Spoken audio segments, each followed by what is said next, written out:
You will come back to this epoch-making event about couples night, dealing with matters that affect the heart and relationship.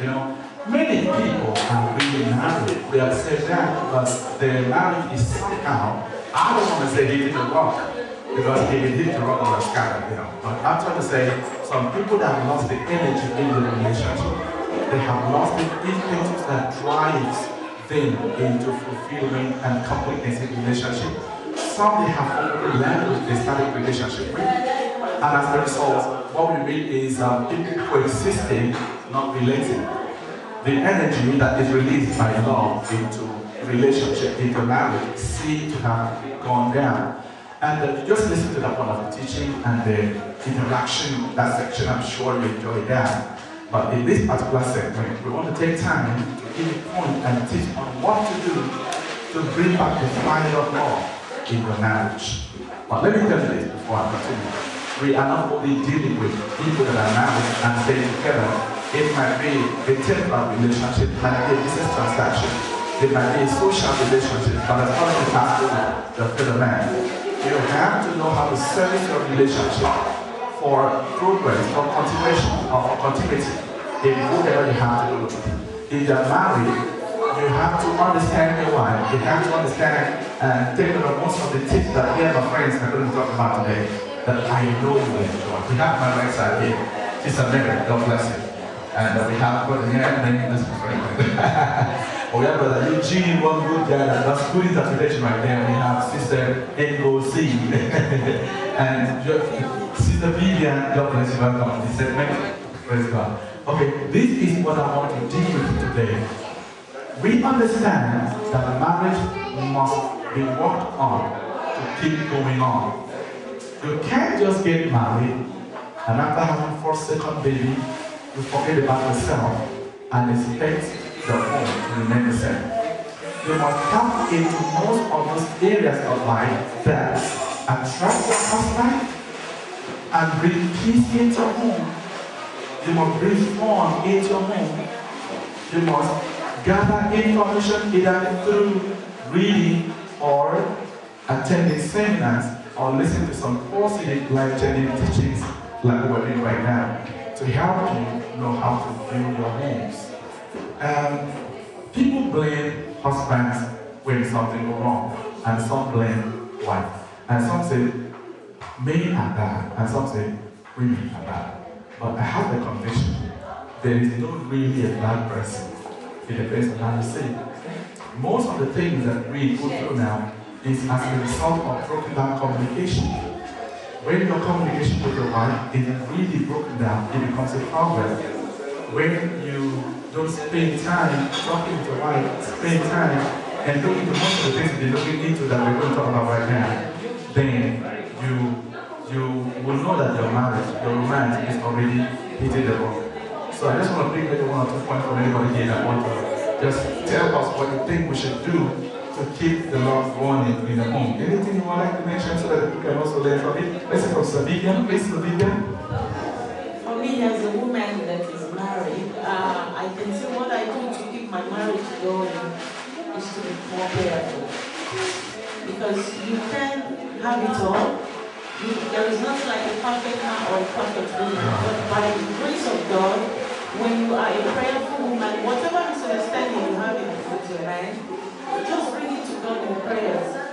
And I promise you there will be peace. That's beautiful. You can hear that when you pray, the Bible says, be anxious for nothing, in everything by prayer and supplication, let your request be made known to the Lord. By the way, my name is Pastor Ezra.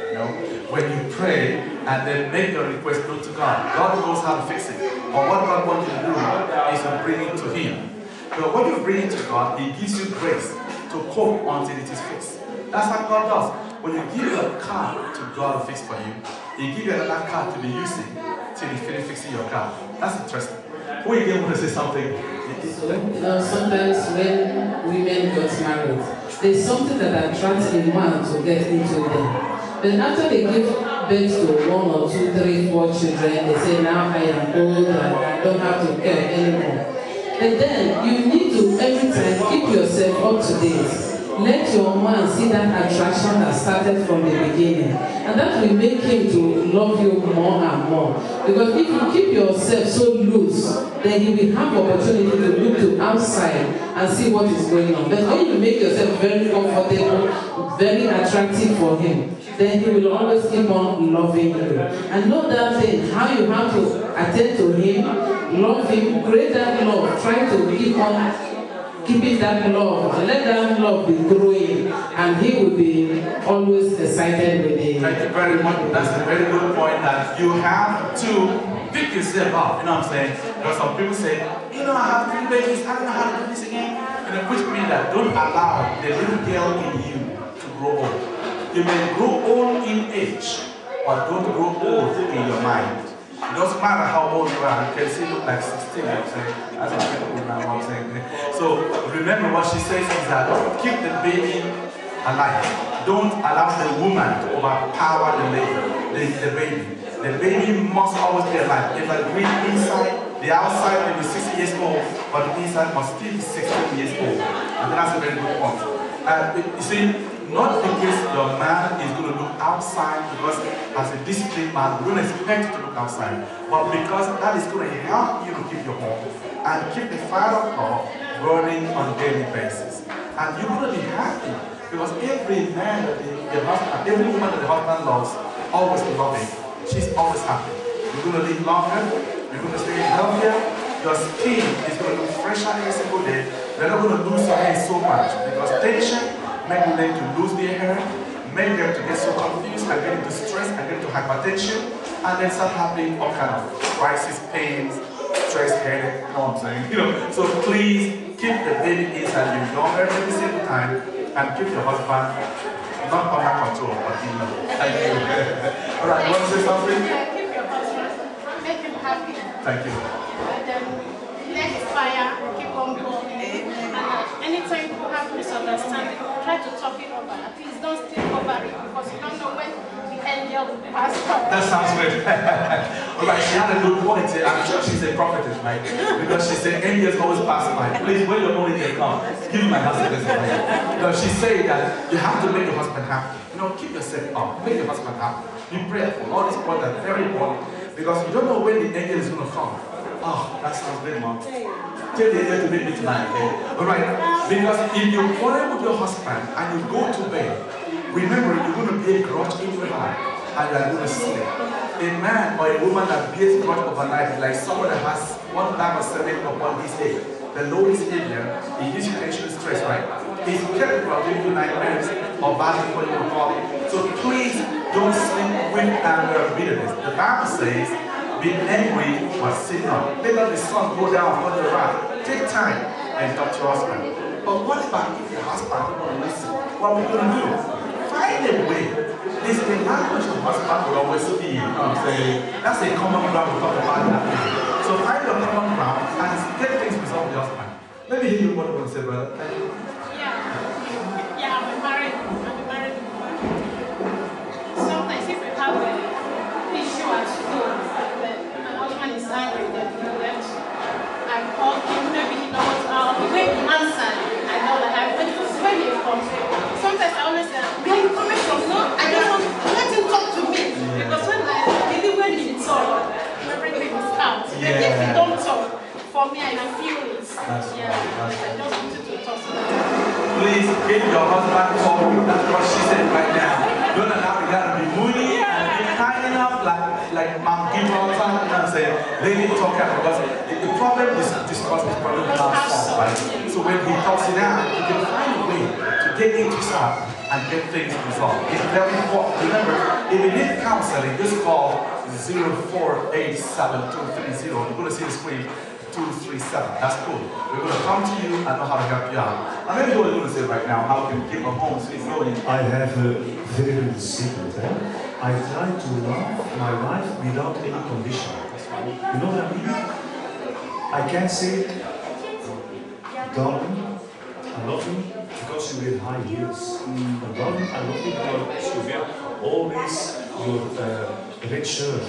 I can't say that. Or I love you because you make rice with chili cream. I'm trying to love without any condition. That's right. And that's my little secret. Unconditional love. Brother, you out there, take note of this, you know what I mean? You don't want to get married and be in shambles and have hypertension, but learn. Most of the tips that I give to you tonight, take time to express your love to your wife. Some men say, I'm not a talking type, then be a doing type. If you can't speak it out, then do it out. You know what I'm saying? Either you speak or you act, but get into doing something. Now let your wife know that you love her. And also, something about women express love different from men. Women are so much into the touching, into the saying, into the feelings, but men are just doing summary. You know what I'm saying? Men, they don't go into details, or nitty-gritties, you know. A woman may just like you doing that. A man may say, why is scratching my back? Let's just chill. You know, so it's like that. To try to understand that sometimes your husband may not do all the talking on me, sweetheart, and love you. If you marry a man that doesn't know how to do that, there's another way he does. So accept his own way. And also appreciate that way. But when you appreciate that way, he'll do it more. But if you complain, I don't want it that way, I don't want it this way, you know, he may have problem with you. Try to accept yourself the way you are. After all, unity does not mean becoming the same. It means accepting each other with our differences. So it is all about. You know, so please, let's take time and life and family love in our homes. I really got two things to say, brother. Let me hear you say something, right? Communication is a relief, but also sometimes don't react immediately. When they're angry or they say something, not attack it back. Just keep it calm, and when they calm down, also you can talk easily. What a beautiful point. Now that's exactly what I was looking for in this conversation, right? He said communication is very important. Now in those days, they keep saying good marriage is when you give your wife money. But if you give the woman money, there's no communication. That is nothing. There are some women that you give them cars and money and clothing, they are not satisfied. What they want is your love. What they want is a communication. It's an open life relationship. You know what I'm saying? Because some people did not marry you because of their money. They marry you because they love you. So you must show them love. Remember, even the Bible says, husband love your wife. The Bible did not say wife love your husband. You know what I'm saying? Because that means that a woman is an embodiment of love. So when you love her, you provoke her, then she will begin to submit to you. So we have to communicate with our wives as much as we can. If you travel, call her. If you go to work, call her. Check out what's going on with her. You know what I'm saying? Just, how are you doing? Is there any problem? No. Just to check on you. That's okay. Now she's going to say, oh, he's taking care of me. But if you just go blank, it's not the best thing. That then when she said, if you didn't even call me, why should I call you? There's no problem. No, please, let's learn to communicate. Thank you very much for today. I understand that some of you guys are asking, what about if you try to reach out to your partner and your partner is not responding? There are two types of problems: physical problems and spiritual problems. Try to find out the reason why your marriage is in turbulence. Is it a spiritual reason behind it or a physical reason behind it? If it is a spiritual reason behind it, you know where to go to. Go to God. Because God is a spirit, and they that worship God must worship God in spirit and in truth. So you must learn how to pray. This thing we talk about prayer, many of you are taking for granted. Be sure you have prayer life in your family. If you are married and you don't have a fellowship in your home, what I mean devotion, then you are not planning to save your marriage. A man in the home must have the ability of gathering the family together and pray in the morning. Pray with your wife. You must pray at home. You must sing together, even 2 minutes at home. Let that be your culture in the family. Pray to God. Raise a Christian home. Don't just go to church and then the church is not in your home. Learn to pray and learn to go to church with your children, with your wife, your husband. Move together. Don't say, I don't have time to go to church or I can go. Then how will your faith navigate together? Pray together, worship together, fellowship together. God bless you. I'm going to allow Sister Vivian to pray for us, please, before we can get to what we're going to do. Thank you. In Jesus' name. Amen. Father God, Lord, we just want to thank you for this gathering, Lord. Almighty God, we come before you today not because we are perfect, but just because we need you more in our lives, in our marriage, in everything that we do, oh Lord. We just need your presence. So Father God, Lord, we are praying today that you bless everyone, bless every marriage, Lord. Almighty God, show yourself strong in our marriage, oh Lord. Show yourself strong in our home, oh Lord. Take your rightful place in our home. We really need you, Lord. Because the devil always hates a happy place. It hates a happy home. But God, Lord, that is why we are calling upon you to come and take your rightful place in our home. Take your rightful place in our marriage. Be Lord and be God in our lives, oh Lord. We just want to thank you for everyone that have taken part in this occasion today, oh Lord. Father God, Lord, we pray that you will visit every one of us, oh Lord. You will turn our sorrows to joy. Yes. You will wipe away our tears and bring everlasting joy into our lives. Yes. Because you are able, more than able. Lord. Yes, Father. You have done it in the past and we know that you can still do it. Yes, Lord. We are putting all our hope and our trust in you, oh Yes, Lord. Father. Because we have no any other God but you. Yes. Father God, Lord, we just want to give you thanks, oh God, for being Lord and being God in our Yes, lives. Father. And so let your name alone be glorified in our lives, oh Lord. For in Jesus' mighty name we have prayed. Amen. Let's join our hands to pray for healing upon every home. Our lives that are broken, wounded, and probably hurt. Let's pray in agreement.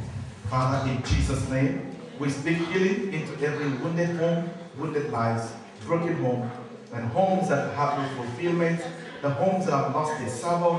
We pray that you heal them in Jesus' name. Heal every woman that has been bruised by the husband, or every man that is offended by the wife.